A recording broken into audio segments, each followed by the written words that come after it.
straight from Zoom to YouTube. Mm-hmm. So that's why I was checking. But what I'm seeing and what you're seeing, or at least what I'm being shown and what you're seeing, is different. So for today, if you want to do that, that's fine. But what I'm seeing, or from what you're seeing, or at least what I'm being shown and what you're seeing, is different.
Yeah. How is it?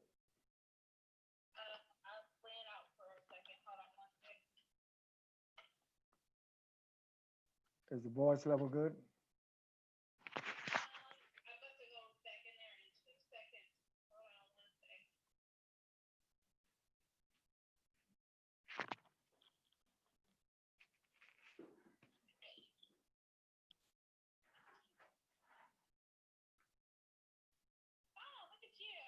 All right.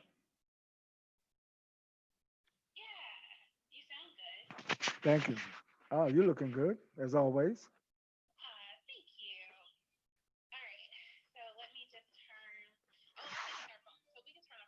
Okay. Thanks. Okay.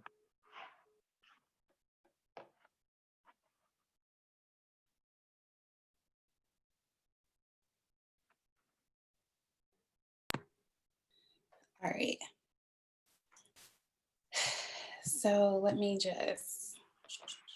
So how long you been doing I Am Black? I just started like Great. a couple weeks ago. And it was just an attempt to like just kind of share these stories and move the paradigm and move the needle forward. Well, timing is good. I mean, everybody is trying to figure out how to bridge the racial divide. Exactly. Your audio. Can you increase your audio a little bit for me? Oh, you have a. Yes. What about that? Is that better? That's perfect. Yep. Yeah. That's perfect. All right. So we are actually going to start with the quick promo for I Am Black, and then we're going to dive right in. Okay. All Very right. good. All right. All right. Here we go.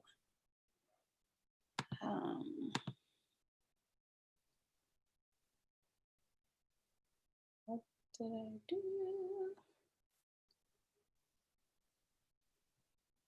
All right.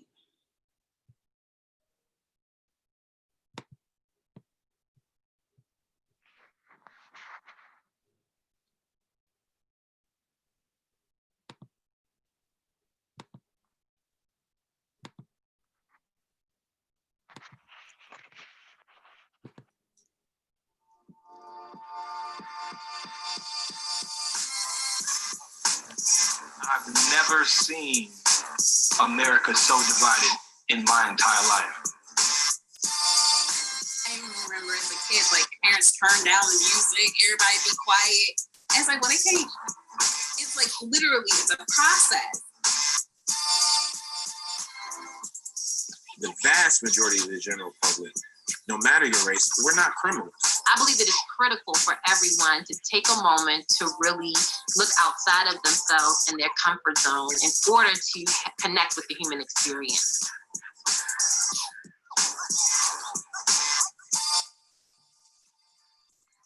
I'm Crystal Berger, and I am Black. I am Ryan, and in case you didn't notice, I'm Black. I am Angel Rivas, and I am.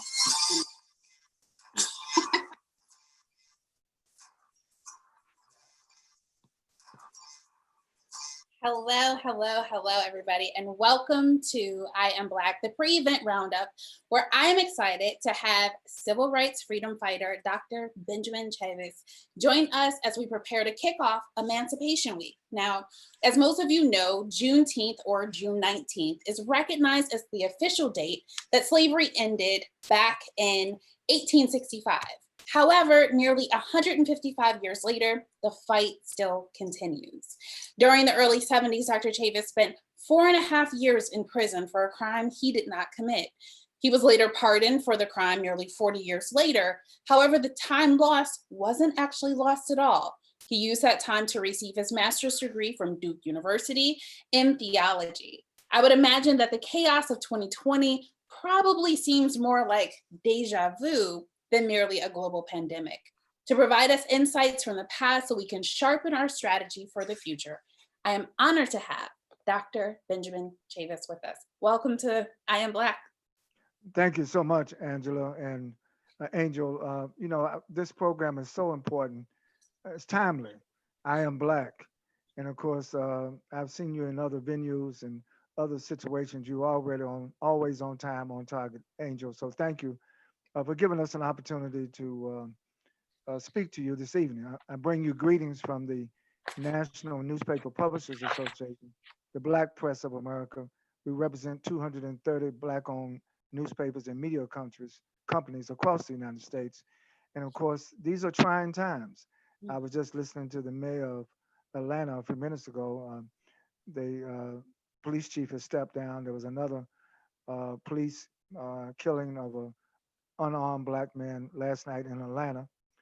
So these things happen from Minneapolis to Texas to Kentucky, all over the country. Black people are being the victims of racism. You know, we have a COVID-19 epidemic, but we have a white supremacy racism pandemic as well. Mhm.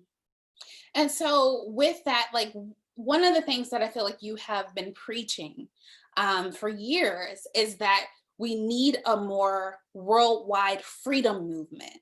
What would something like that look like? Well, I think a worldwide freedom movement has to be multiracial, multicultural, multilingual. I do think you see protests in solidarity all over the world now with Black Lives Matter. Mhm. So it's just not a national movement, it is a global movement. And I think the extent to which people from different nations, different nationalities, different geographies be in solidarity with our movement here in the United States, but correspondingly, we in the United States have to be in solidarity with our brothers and sisters in Africa, the Caribbean, in Europe, and Asia, and all over the world. That's what we mean by a global movement is has to be truly global. And I think that the world is changing. I come tonight, Angel, as an optimist, not as a pessimist. Mhm. We've had challenging times before. We have to keep our faith strong. We have to keep our spirit strong, and we have to uh, be willing to work with one another.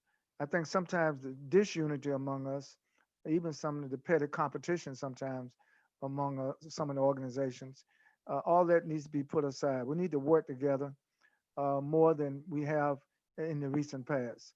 You know, as you know, as a teenager, I worked with Dr. Martin Luther King Jr. I learned something from working with Dr. King about the importance of having operational unity. It doesn't mean we always have to agree on everything, but on some things we do agree. Mhm. We have to get the vote. And now that we have the right to vote, we have to protect the right to vote.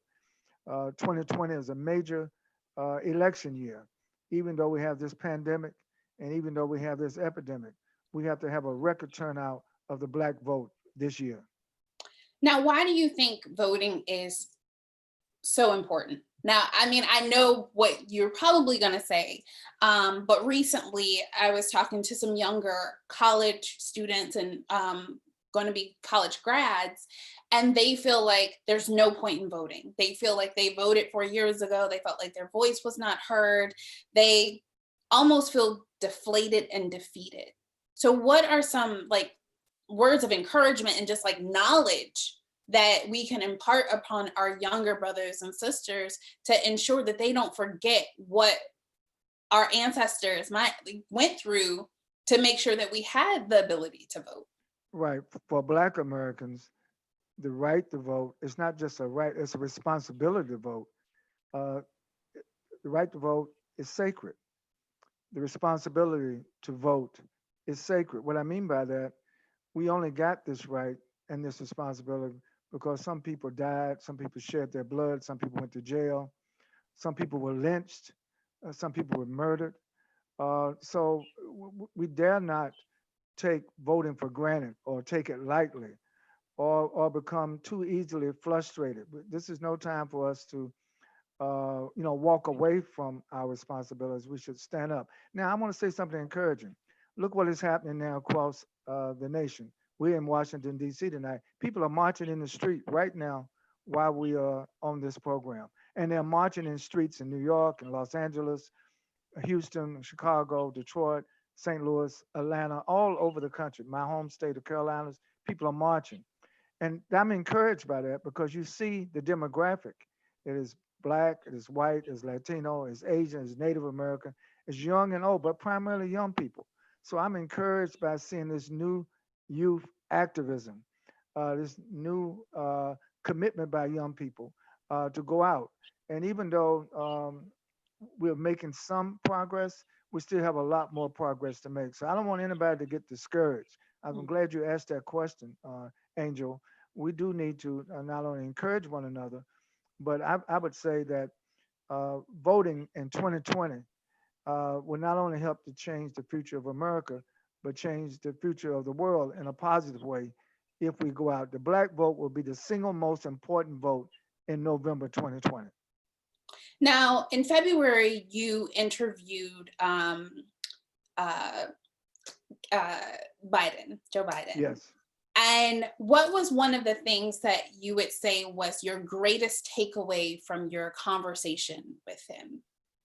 Well, my greatest takeaway from having a one-on-one interview with Vice President Joe Biden, this was right before the South Carolina primary.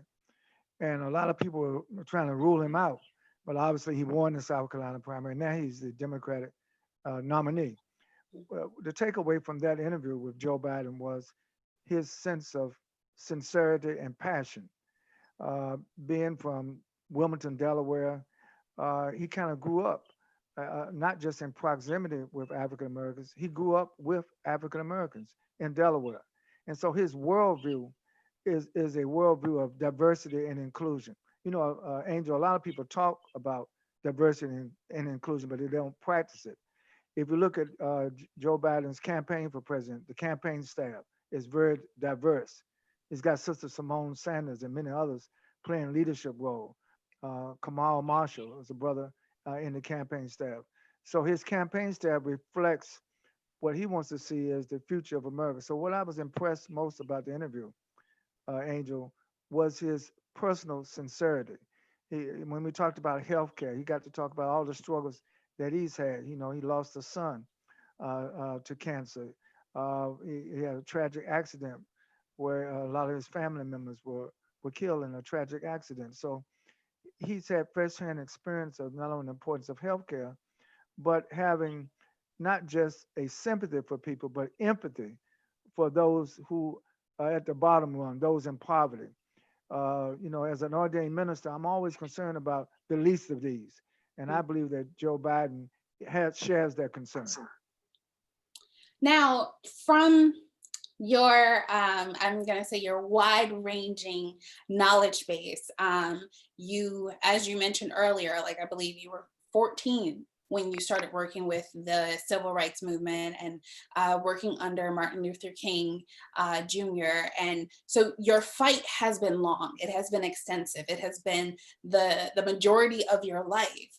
And so from that, I feel as though there are lessons that you have personally learned that us younger people need to take heed from and definitely use it to our benefit as we, you know, I think that it may be a new way in which we mobilize and a new way in which we go out to have our civil freedoms. But what would you say is some necessary elements that we need to make sure that we pull from our past and bring into the 21st century?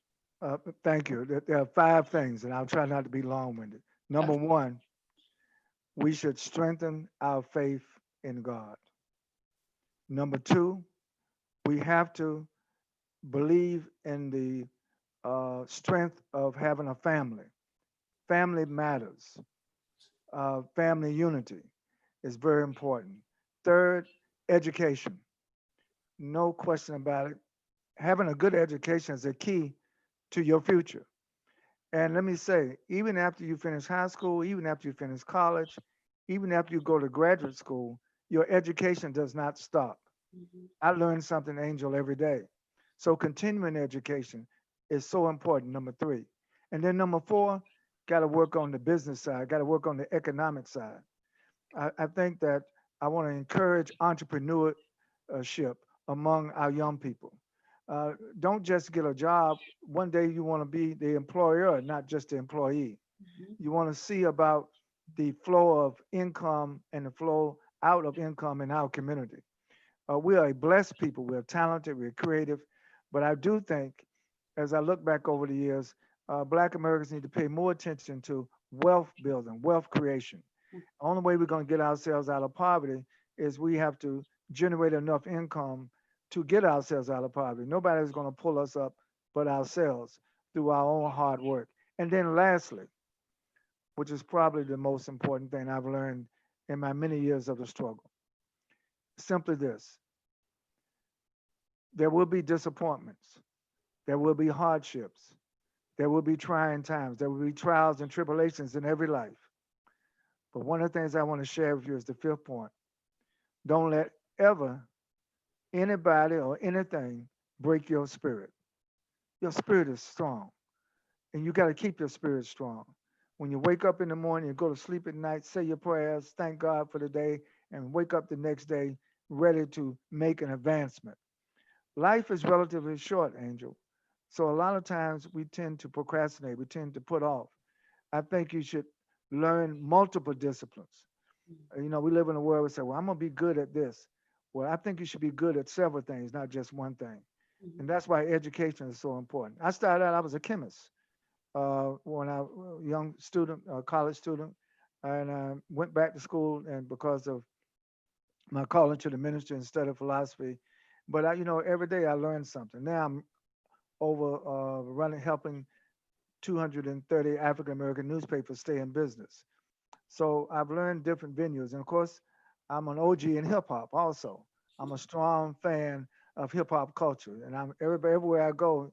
Young people your age, Angel, they ask me about the movie Belly, the role I played with DMX and Nas in that movie, and there was a lot of lessons in that movie. But today, we are facing some real challenges, and it requires more unity, but it does require all the five things that I've outlined: faith in God, strong family, get a good education, work on the business side, and keep our spirit strong. Now, once we mobilize in those 5 areas, what's next? We talked about voting. We've talked about, having these 5 foundational elements, but I've had a number of my friends from other cultures, ethnicities, reach out and say, Angel, I want to do something, but I'm not quite sure what to do. I'm not quite sure how I should be engaging and standing in solidarity with you. And they're like, and voting isn't for another few months. What can I do today? What actions can I take right now? Well, I think in every city there's an opportunity. I believe that marching is therapeutic. I believe that protesting is therapeutic. I would encourage not go out by yourself. Go out with your whole family. Go out with your brothers and your sisters. Go out with your fraternity brothers, your sorority sisters. Go out with the people you hang around with, and get a sense of what movement building and movement participation is all about. You don't have to wait. You're right. The vote in November is November, but in order for us to make it to November, we have to encourage one another. And there's another thing, Angel, that I'm thinking about, and I just want to share, is get a mentor. We all need mentors, and all great mentors were once a mentee. I had great mentors. Now I'm a mentor to others. And I want to pass on what I've learned, the lessons, sometimes very hard lessons, hard knocks of life that you learn, but you want to share that. So we have so much to share. That's why, for me, Black History Month is just not the month of February. Every month should be Black History Month. That's why I like your program. I am Black. I love it. I love it. So, what would you say was the greatest lesson that you learned around peaceful protest? Well, I think peaceful protests, nonviolent peaceful protests, and Dr. King talks about nonviolent civil disobedience. Some laws have to be challenged, but you do it nonviolently. And I think you don't want to engage in violence, because then that plays into the hand of the oppressor. That plays into the hand of the forces of evil. We always want to rise above. You don't want to do, when somebody does something negative to you, you don't want to do something negative in return. Two negatives is more negative. It doesn't lead to a positive. I think that we have to always strive to be nonviolent. And if we see a violent situation emerging or getting ready to develop, try to get away from that situation, try to move out of that situation. Don't ever get yourself in a corner where violence is your only alternative. Right. No, I love it. Now, I've had some people talk about the lack of goal setting that Black people do as a unit. Like, we'll look at this situation and we'll say, okay, our goal is to go out and protest. Our goal is to go out and vote.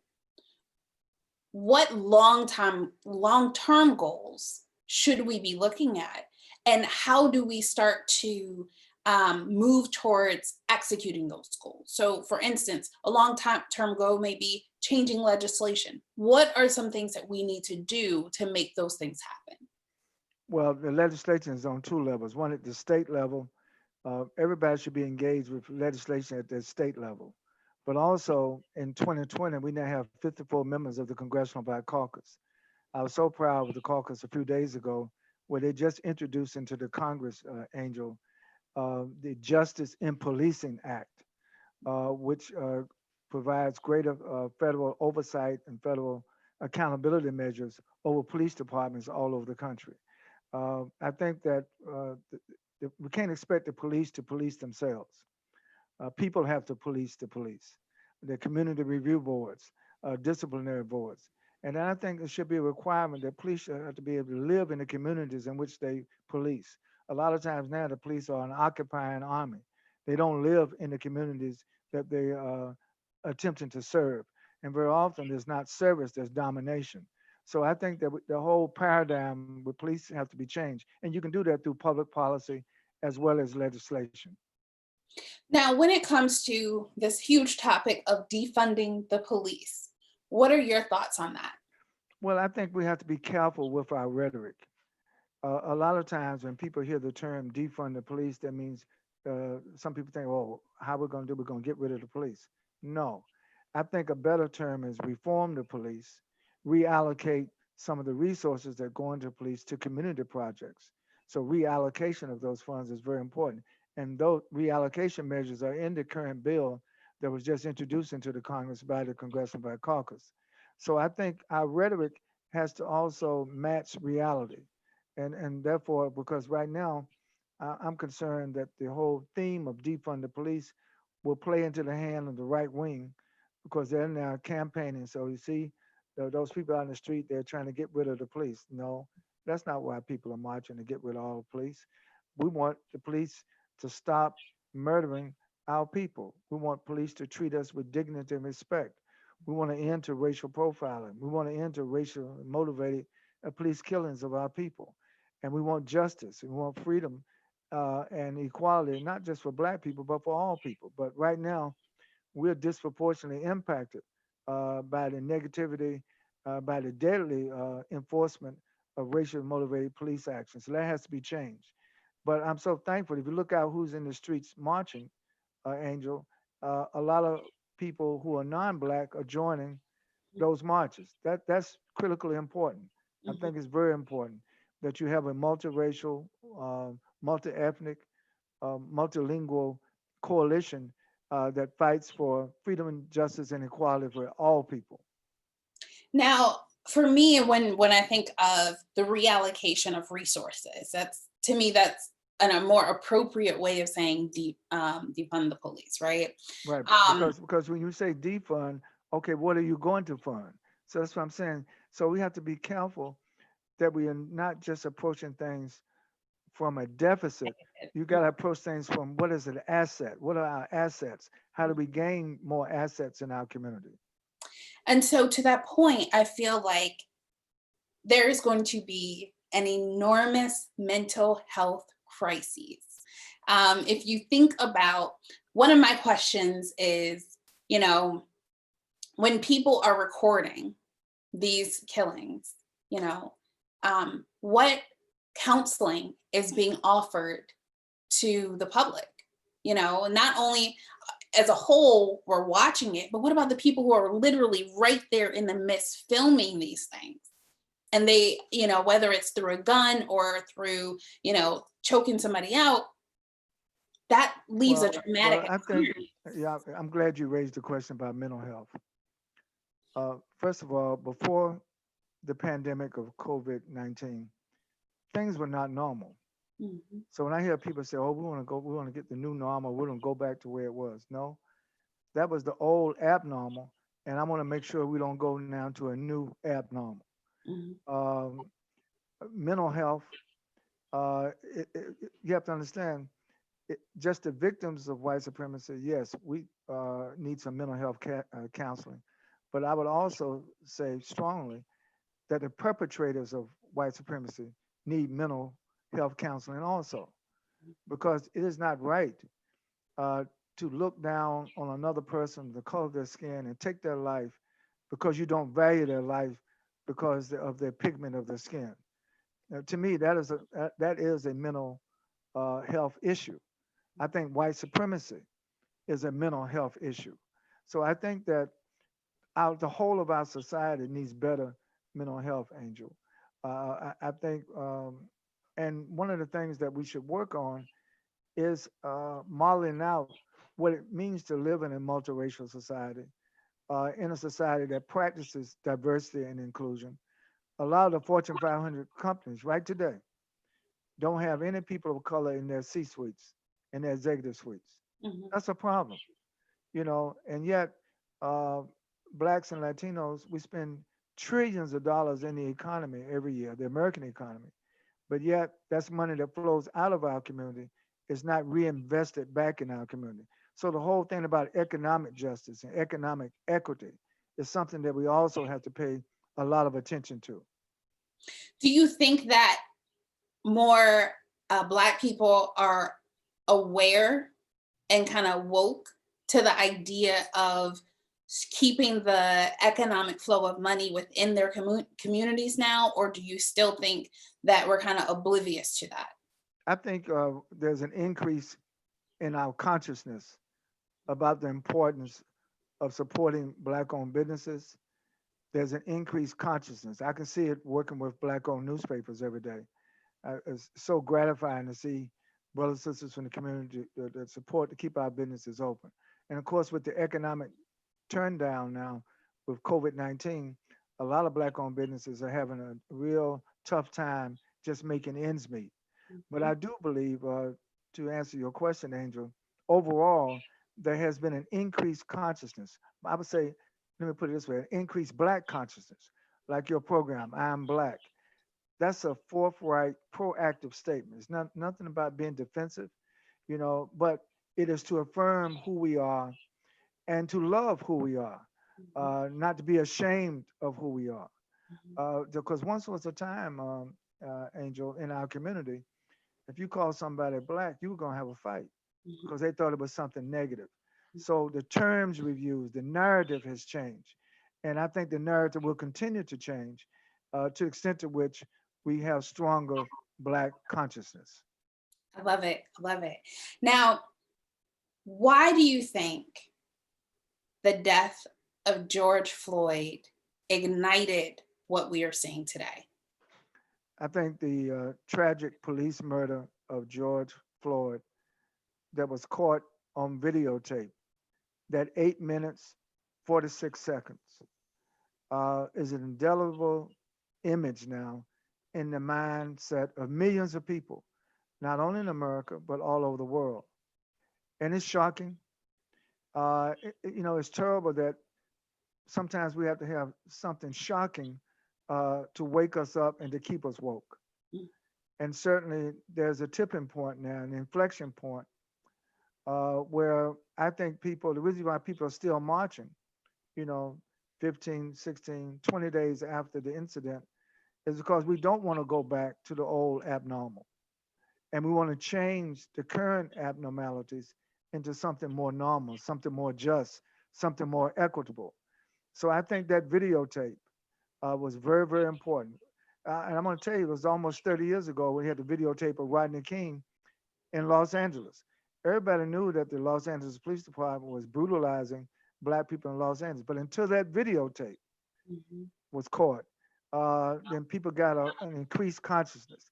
So similarly now in Minneapolis, with the videotape of that officer's knee on George Floyd's neck for 8 minutes and 46 seconds.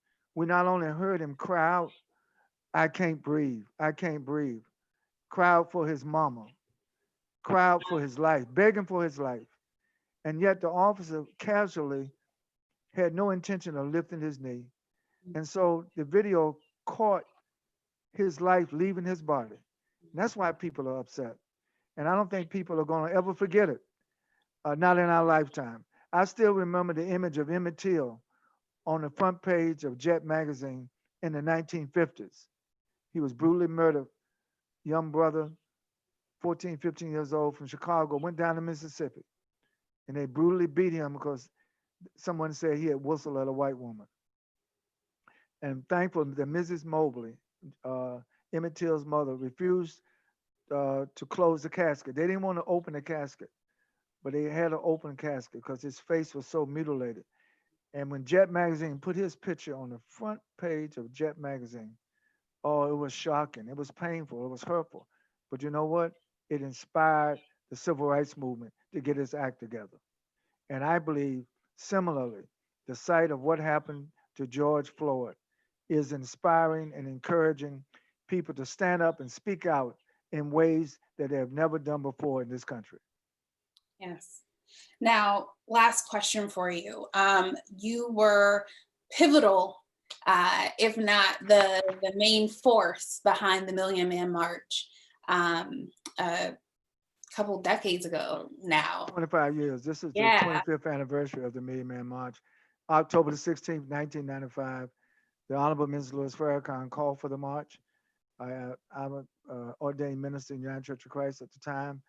I went to his side and we worked together, went all over the country. I was so proud of the 1.5, 1.6 million brothers that showed up on that day, on that Monday, October the 16th, 1995. Which was Long live the birthday. spirit of the Million Man March. Yes. And so now there's a new march that's supposed to be happening in, I believe, August. What would be a march is called for, but it's not certain because of the pandemic, Right. Angel, Mhm. whether or not it will be a virtual march or a physical march. I know the organizers are still working on it. I've spoken to Martin Luther King III, Reverend Al Sharpton, who called for the march. We're having dialogue with them now because at the end of the day, we want to do what's safe for our people.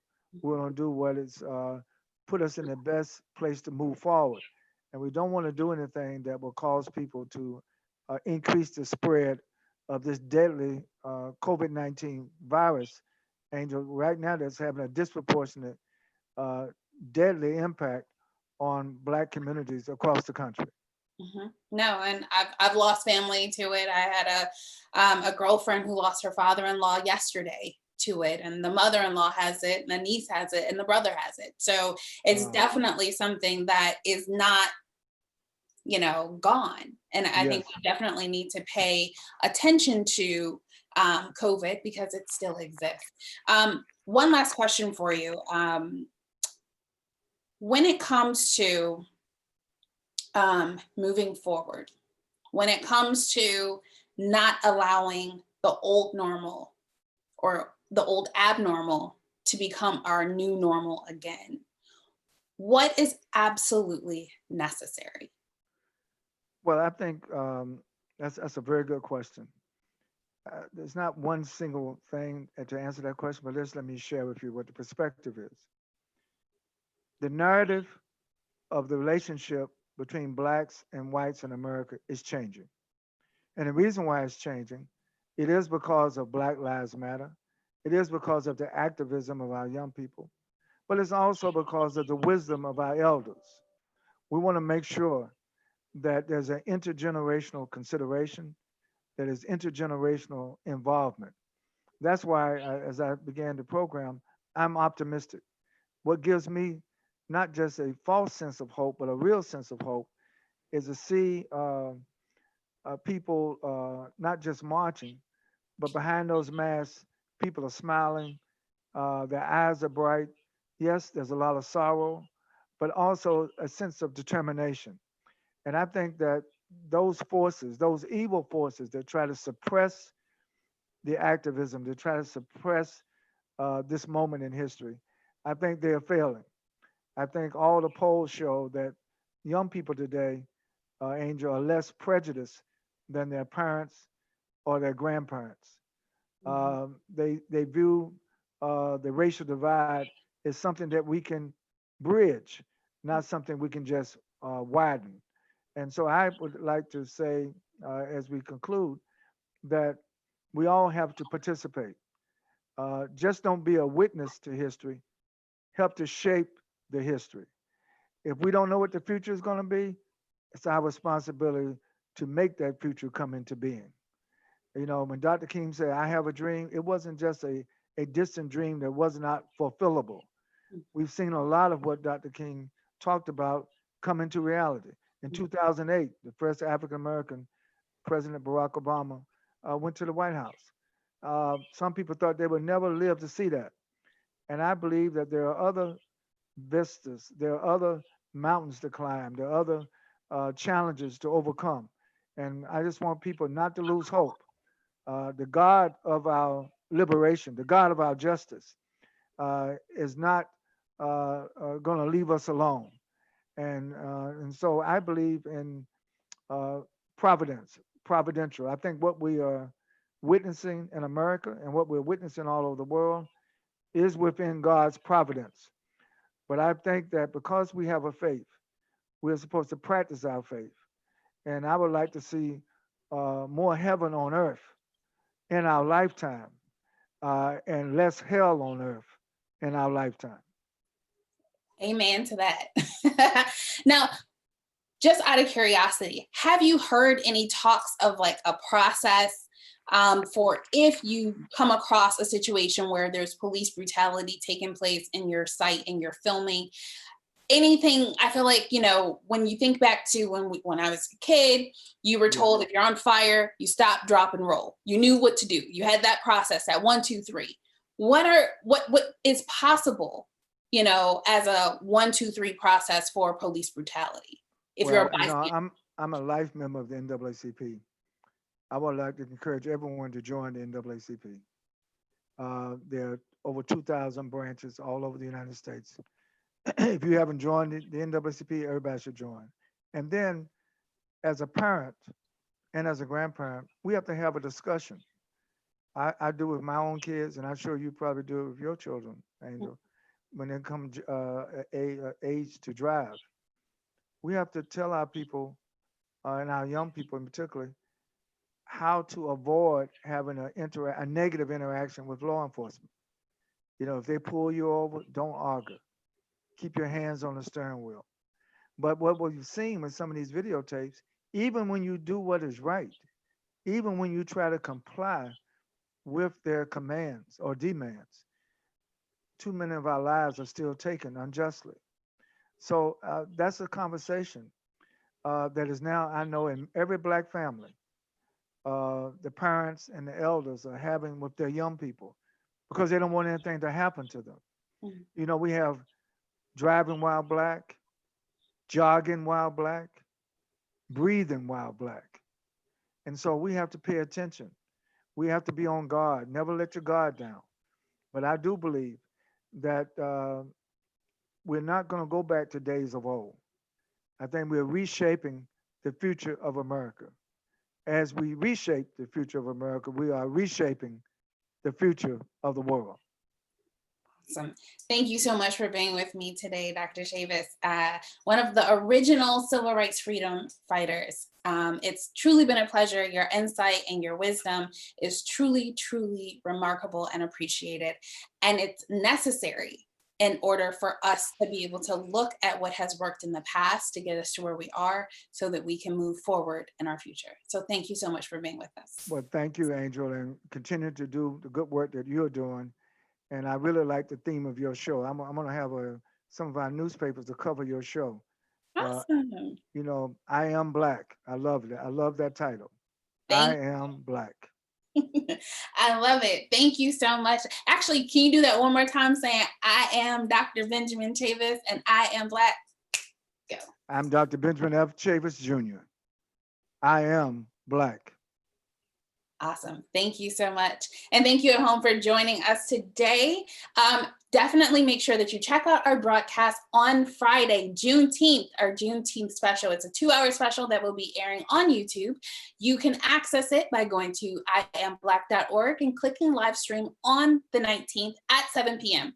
We have a mini doc that is going to be all about the Enlightenment, what other cultures need to see, what they need to hear, as well as the educational element, where we have Michael Eric Dyson as part of our panel, Dr. Reverend Howard John Wesley from Alfred Street Baptist Church. We have the chairman of 100 Black Men of America, Mr. Tommy Dortch, and others. So you will not want to miss this special. I look forward to seeing you then. Until then, be blessed.